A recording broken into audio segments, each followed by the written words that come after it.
जैसे ही मैं इसके ऊपर फोर्स लगाऊंगी तो ये टर्न हो रहा है, ये क्या हो रहा है, टर्न हो रहा है। तो यही तो है turning effect of a force can't out. देखिए, और देखिए फोर्स लगाने से ये क्या हो रहा है, रोटेट हो रहा है, क्या हो रहा है, रोटेट हो रहा है, यानी कि फिक्स पॉइंट पर वो क्या करे, रोटेट करे, अपनी शेप को टर्न करे।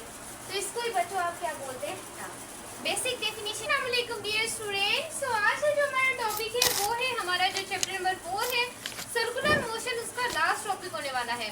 इससे पहले हमने काफी सारे टॉपिक को, पूरे चैप्टर को क्या कर दिया है, क्रिस्टल क्लियर कर दिया है। तो ये आपका लास्ट टॉपिक है जिसका नाम है टॉक। क्या नाम है बच्चों, टॉक। एमटी गेट पॉइंट ऑफ व्यू से ये जो टॉपिक है स्टूडेंट्स, ये बहुत ज्यादा इंपॉर्टेंट है।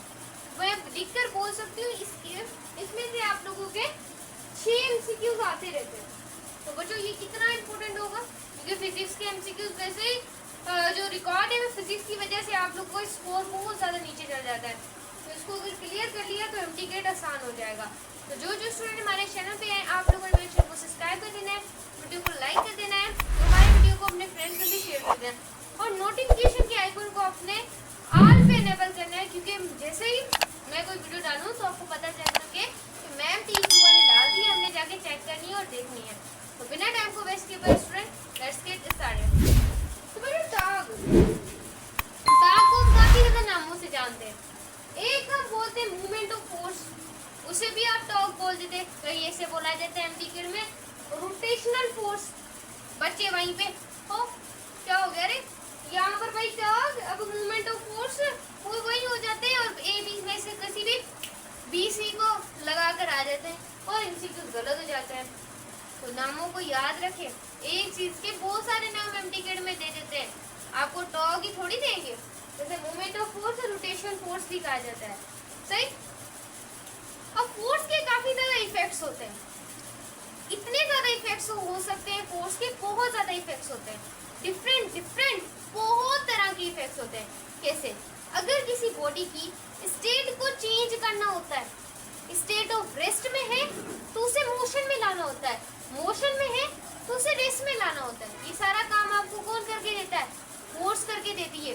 किसी भी चीज का साइज जो है ना, अभी इतना साइज है, इसको अगर इस्तेमाल भी करना हो तो फोर्स लगाकर हम इसे इस्तेमाल कर सकते हैं, बड़ा करना हो तो फोर्स लगाकर हम उसके साइज को बढ़ा सकते हैं। और किसी भी चीज की शेप को चेंज करना हो तब भी हमें फोर्स को क्या करना पड़ेगा, अप्लाई करना पड़ेगा।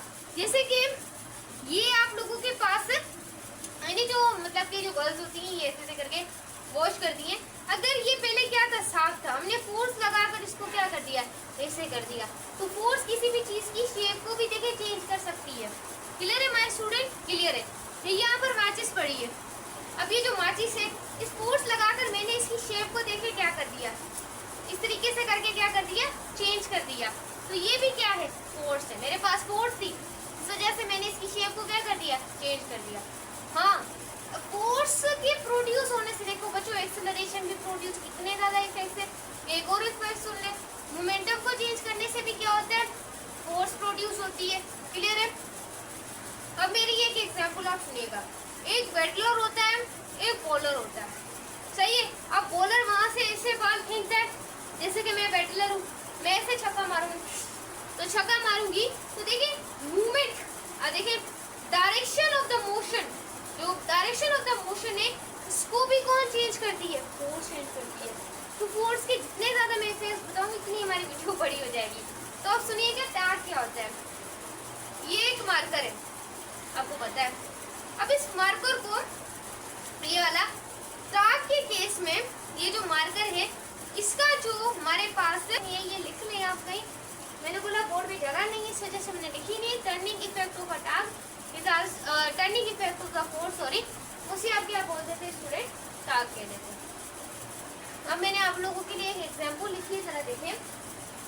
ये आप लोगों के पास क्या है, एक ऑब्जेक्ट है, क्या है, एक ऑब्जेक्ट है, सही। ये इसका ओरिजिन पॉइंट है, ये इसका ओरिजिन पॉइंट है, या वैसे ये कह सकते हैं एक्सिस ऑफ, मैं यहाँ पे लिख देती हूँ, एक्सिस ऑफ रोटेशन भी आप इसे बोल सकते हैं।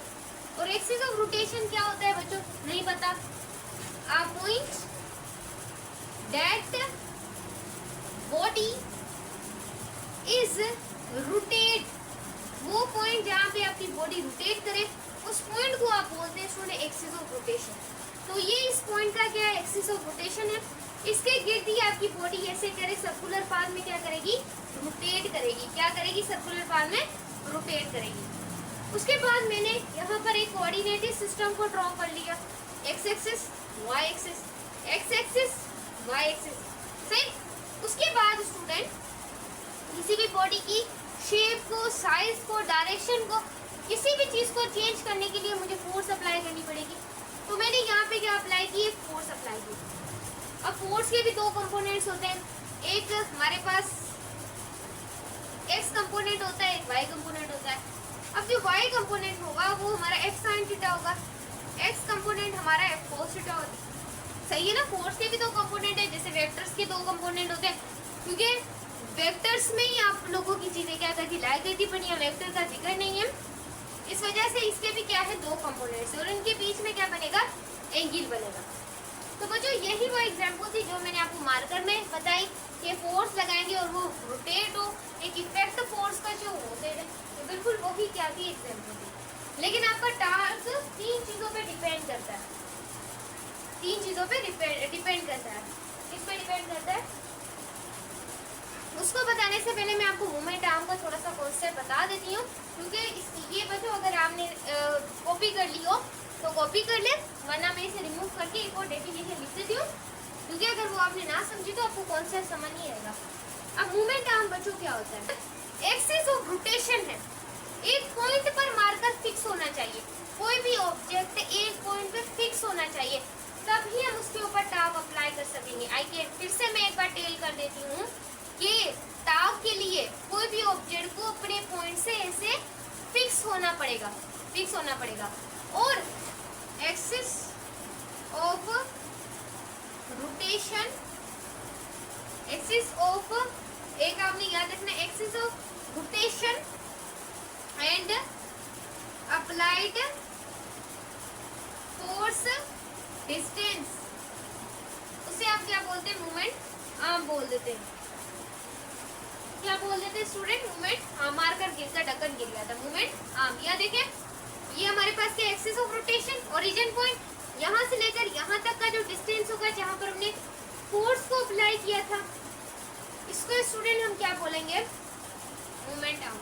क्या बोलेंगे, मोमेंट आर्म। और आपका टाग तीन चीजों पे डिपेंड करता है, एक होती है मोमेंट आर्म जो कि एक्सिस ऑफ रोटेशन से लेकर फोर्स अप्लाई तक का डिस्टेंस, वो भी डिपेंड करता है, इस पे भी डिपेंड करेगा। यानी कि इस पॉइंट पर क्या होगा, तो इस पॉइंट पे क्या होगा, इस पॉइंट पे क्या होगा, इसके ऊपर भी ये डिपेंड करता है। जैसे हम क्या बोलते हैं, मोमेंट आर्म। अब देखिए अप्लाइड फोर्स, किस डायरेक्शन में फोर्स अप्लाई हुई है, यहाँ हुई है, यहाँ हुई है, यहाँ हुई है, इस पे भी डिपेंड करता है। उसके बाद एंगल, एंगल कितना है, एंगल पे भी डिपेंड करेगा। और याद रखिएगा दाग में आप सिर्फ तीन कंपोनेंट पर क्या करता है, डिपेंड करता है। और कोस थीटा यहाँ पर इसका कोई रोल नहीं होगा, क्योंकि जो रोटेट करवाता है कोई भी ऑब्जेक्ट को, वो हमारे पास क्या था, साइन थीटा, इसका इसके अंदर कोई भी रोल अप्लाई नहीं होगा।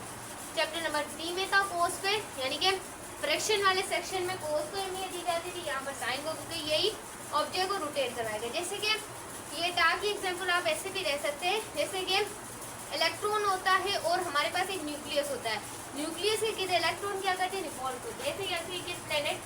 अब टाग बराबर होता है आपका R multiply sorry cross, R cross F. इसका क्या होता है, आप लोगों के पास प्रोडक्ट होता है टाग का, आर क्रॉस एफ, इसका क्या होता है, क्रॉस प्रोडक्ट होता है। जैसे कि आपने पढ़ा था चैप्टर 2 में काइनेमेटिक में, कि जैसे ही ए डॉट बी होगा, जब डॉट खत्म होगा तो कोस आ जाएगा, A B is equal to cos theta. जब आप लोगों की ये मल्टीप्लाई वाले सेक्शन में होगी, यानी कि क्रॉस सेक्शन में होगी, तो आप लोगों के पास क्या आ जाएगा, ए बी साइन थीटा। तो यहाँ पर क्या है, यहाँ पर क्या है, क्रॉस सेक्शन में, इस वजह से आर क्रॉस एफ हो जाएगा। जब आप क्रॉस को रिमूव करेंगे तो आप साइन भी लिख सकते हैं। क्लियर है, बिल्कुल वही कॉन्सेप्ट है। तो कह सकते हैं torque is the cross product of moment arm. Moment arm इसे कहते हैं। एंड फोर्स, उसे आप क्या बोलते हैं, उसे आप बच्चों क्या बोलेंगे, टॉर्क। उसके बाद ऐसा यूनिट जो टॉर्क का होता है वो मैं आपको निकाल के दिखाती हूँ। रेडियस है, ये मूवमेंट आर्म है, ये एक तरह का क्या है, डिस्टेंस है। ये क्या है, डिस्टेंस है, तो इसका यूनिट क्या हो जाएगा, मीटर हो जाएगा। सही है, तो मीटर हमने, क्योंकि ये फिजिकल क्वांटिटी है, वजह से फोर्स क्या होती है हमारी, एक वेक्टर क्वांटिटी होती है, तो फोर्स का यूनिट न्यूटन होता है, इसका यूनिट क्या आ जाएगा, न्यूटन मीटर। उसके बाद टार्क एक वेक्टर क्वांटिटी है, क्लियर है। साइन 90 पे हमारा टार्क मैक्सिमम हो जाता है, साइन 0 पे हमारा टार्क मिनिमम हो जाता है। ये कंडीशन एज वेल एमटीकेड में पूछी जाती है काइनेमेटिक के कॉन्सेप्ट के साथ। तो मूवमेंट जो आप लोगों को लिखा हुआ है, मूवमेंट टार्क अगर आपका 90 है, मूवमेंट टार्क अगर 90 है तो आपका टार्क मैक्सिमम है। सही है। अब मैं यहाँ पर आप लोगों को डेफिनेशन लिखवा लेती हूँ, कैसे, आई थिंक आपने ये कॉपी कर ली हो, कैसे टार्क आपका मैक्सिमम कब होगा मैं आपको बताती हूँ। Movement arm and force are perpendicular, perpendicular. जब आपका मूवमेंट आर फोर्स क्या हो, परपेंडिकुलर हो, तो हमारा टार्क क्या होगा, 90 होगा और मैक्सिमम होगा। क्लियर है। और टार्क मिनिमम कब होगा, जब आप लोगों का टार्क मूवमेंट आर्म और जो आपकी फोर्स है वो दोनों पैरेलल होंगी, तो आपका टार्क क्या हो जाएगा, मिनिमम हो जाएगा।